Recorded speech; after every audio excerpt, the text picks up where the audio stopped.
Hey guys, it's Vinny, and today I wanted to talk a little bit about my psych evaluation. Now, some of you guys might have seen some of my older videos. One of them spoke about when I was first going through the processes of applying for disability a long time ago, um, that I had to be sent to a psychologist to get a psych eval. Well, turns out that those evaluations are not really like a true psychological evaluation because that evaluation only lasted for like a half hour, 40 minutes. The real deal lasts for 2 to 3 hours. All right, so I had an actual evaluation done last week, and I was nervous about it because I'm like, oh my god, 2 to 3 hours, that sounds really daunting. I feel like I'm gonna freak out. How am I gonna be able to focus on taking a test for that long? But I just want to tell you guys, how that went through in case any of you guys are wondering, what that process is like. Of course, as always, every psychologist is different. They have their own method of carrying out the task, but hopefully this will at least give you guys some kind of measure of point of reference to see how it's kind of like and what to expect. But yeah, so so this is what I did. So when I arrived there, um the psychologist, he gave me it's not exactly a multiple choice, but it's kind of like one of those Scantron. I don't know if you guys still call it that, but back in my day, I like a Scantron test. Basically, it's like um one of those tests where it has like the bunch of circles on it, and you scribble in and you fill in the dot completely, so that when it gets scanned, they kind of take your answers down. But yeah, it's like one of those things, and it was like 170 questions, and each question was kind of a agree or disagree. So it presented you with a statement. It's like, I don't know, for example, it's like, my alcohol habit really interferes with my ability to form relationships. You can say strongly agree or strongly disagree. That was basically what it was. So, let me just tell you, this test was a little bit repetitive, and again, like, it kind of reminded me a little bit of the test that you take when you're going for like employment. Especially in the retail world, you take a lot of those tests where it's like 100 and something questions, and you kind of wonder, it's like, what does this have to do with my ability as like a cashier or something? But yeah, it kind of is very repetitive, and there were like 25 goddamn questions about drug abuse, and I'm sitting there like, I already answered you. I don't do drugs. Like, how many times can this be rephrased? It's like, I don't do drugs. I was seriously gonna just write on the side and like stop filling in the bubbles for some of these questions. Like, I don't do drugs. Like, how do you want me to answer this? Because it would be like, it's like, these so-called illegal drugs are not ruining my life, whatever. And I'm like, how am I supposed to answer that? Because I don't even do drugs anyway. And then it's like, oh, my drug habit doesn't get in the way of my work performance. I'm like, yeah, it doesn't, but that's because it doesn't exist. And I'm just like, this is not really like, I don't know if this is gonna be like an accurate portrayal of me because I don't have a drug habit. But there were so many questions like that, and they were very, like I said, repetitious, and they were just kind of like slightly phrased differently. I'm like, is this supposed to catch me if like tripping up or something? But I was like, girl, I don't do drugs. Like, I don't do drugs. But yeah, there was a lot of drug questions. There were some questions that I felt, oh my god, I think I just rubbed my mustache. Anyway, there were some questions I felt were very random. But it kind of tells you at the beginning, it's like, these questions might seem random, but just answer them. Just answer them. But yeah, I could kind of, because I'm someone who loves to analyze, I could kind of see where some of the questions were going. I'm like, this question's being asked because they want to see if I am paranoid. This question's being asked, they want to kind of gauge where my anger level is at. But that's just me because I overanalyze everything, and I'm just like, okay, I see what you're doing there. But yeah, so basically that was the first portion of the test. did that. Then the second part was a math comprehension test. And, I wasn't feeling that one because I got mentally transported into like elementary school, high school. It was like flashbacks all over the place. Like he gave me these two sheets of paper. He's like, "All right, do the best that you can." And it started off fine. The first question was 1 + 1. I was like, I got this. I got this, you guys. I got this. All right. And then it like slowly descends into like this madness where it's just like so difficult. And I'm just like, I don't remember how to do this. It's like, we're bringing out the algebra, we're bringing out the calculus. I'm just like, oh, no, nah, I don't know. I don't remember. I locked that away. I threw that out. It went out. I didn't need that information. But I was able to manage to answer quite a few of the questions. But I'm just like looking at the sheet of paper. I'm like, long division. Like, who sits there? Oh, honestly, nowadays, who sits there doing long division and they freaking give me a question that has an infinite answer? Like, wow, they shady. They are freaking shady. I'm serious because like it was like oh, divide this number by 4, and I'm like, this isn't divisible by 4. And so I'm like just doing it out, writing it out, and I'm just like 6, 6, 6. Then I'm like, I think this goes on forever. So I just whip out my calculator while he's not there. I'm like, all right, hold on, let me double check. And it's like, yep, 6, 6, 6, 6. Like, are you kidding me? Like, how am I gonna all right, infinity symbol, there you go. But yeah, it was just like some of these questions, I'm like, how are you gonna give me that? Like, come on, guys.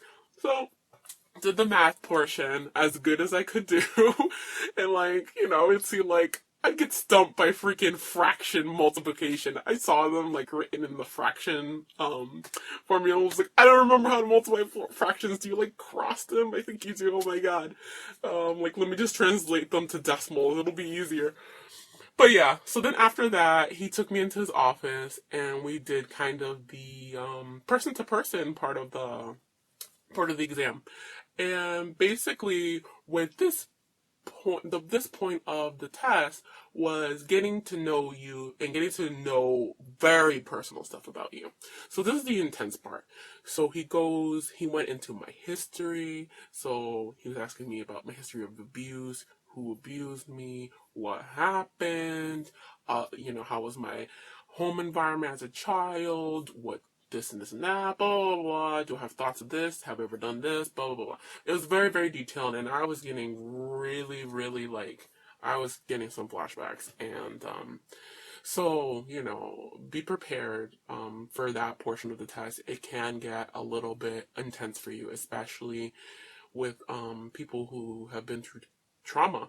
So yeah, so I'm like trying my very best to just focus and to kind of stare off, because I'm just like, I don't want to cry in front of him. He seems like a nice man. Just gonna keep going, just talking like this casual, like this doesn't matter. But yeah, so, that's what that portion was. Just kind of collecting data on me. He asked me about my sexual orientation. He didn't ask me about my gender identity, which I thought was interesting. But, at least he asked me. He was like, oh, you're bi? I'm like, yes. I was like, oh, okay. I was like, oh, cool, that's something. Better next time. But yeah. And then after that, it was like, this is the portion that I love the most about it. Now, I'm pretty sure nobody will agree with me. I mean, okay, maybe somebody, but I am so academically inclined that doing these things are fun. Like, this is fun to me. So this part of the test, he had me go to his desk and he sat beside me and he brought out some blocks. And he's like, all right, now these blocks had like painted patterns on them. And what my task was, I was supposed to take the blocks and orient them in a way that I copied the pattern that was printed on a piece of paper. But the thing is that the pattern of the blocks they were painted red and white, but on the piece of paper, it was a white background. See, now it kind of played with your perception of negative space and how you're able to translate that into a 3D object. But, girl, I breezed through that test, and he's like, look at me, because he's like, this will get increasingly harder, and I'm like, when? And he's like, oh, yeah, it makes sense. It's because you're artistically inclined. I'm like, yeah, probably. And he's like, well, very good. But I was like, but don't worry, it is actually making my brain hurt. He's like, yeah, that's a good way to explain it. But yeah, I thought it was fun. It was challenging. And then from then on, we did like a variety of things. We did a spelling section where I was asked to spell different words, where I was embarrassed because I freaking tripped up on the first word. Couldn't spell the first word, and that word was freaking decision. Decision, you guys. Seriously. Now, I'm not like the best speller in the world, even though I did win a spelling bee when I was little. But I'm not the best speller in the world. But he's like, spell decision. And I'm like, I can't do it. And he's like, you normally are able to spell this, right? I'm like, I don't know. But I cracked under pressure and I was like, yeah, I do normally know how to spell decision, but I just couldn't. But I'm over here, like, afterwards, like, spelling, like, these 17-letter words perfectly, but I couldn't spell decision. Anyway, yeah, we did a spelling thing. We did a pronunciation test. We did some more, like, problems where it was like, oh, Juan has 81 tickets. He gives 6 tickets to 8 people. How many does he have left over? We did some comparisons and find the similarities test. Like, he's like, what's similar between a piano and a guitar? Like, their instruments. What's similar between music and the ocean? They have rhythm, stuff like that. So I absolutely loved this portion of the test because, like I said, I'm very, like, I really excel in academic environments. So it just reminded me of, like, I got this. I love this. I love learning. And even when I don't know what to do, I'm just like, I don't know. I tried. I don't know. But it was so fun to me. So that part really, it breezed by. And then after that, he was like, well, you're all set. I will call you in a couple weeks, to set up an exam, your final exam, just so I can discuss with you your results. And I was like, absolutely, I want that. So yeah, that's pretty much how it went. A lot better, a lot more legit than the state mandated psych evals, which were nothing like this. And the psychologist I went to, he was so friendly. And he actually, like, I felt like he cared about me. He really cared to ask, like, when I said, oh, I like video games. He's like, oh, what games do you play? Like, he actually wanted to know the titles and stuff like that. But it was really cool. And I only took 2 hours, but I could see how you could go 3 because it's definitely very, like, tedious at some portions of the test. But yeah, that's kind of like the format. So you have a testing portion, like a written testing portion. You have the math comprehension. You have the verbal test, and then you have a whole bunch of like learning, kind of like testing your own abilities, your different abilities and skill sets, through these sort of skill related tests. So yeah, my only criticism is that the test itself, the paper test, the first one that I took, was old. Now, if you guys watched my housing authority video, like, remember how I said that test had beeper on it, and I was like, like 30 years old. Yeah, this test was also old, and I'm looking at like the date on it. It's like 1999, and I'm like,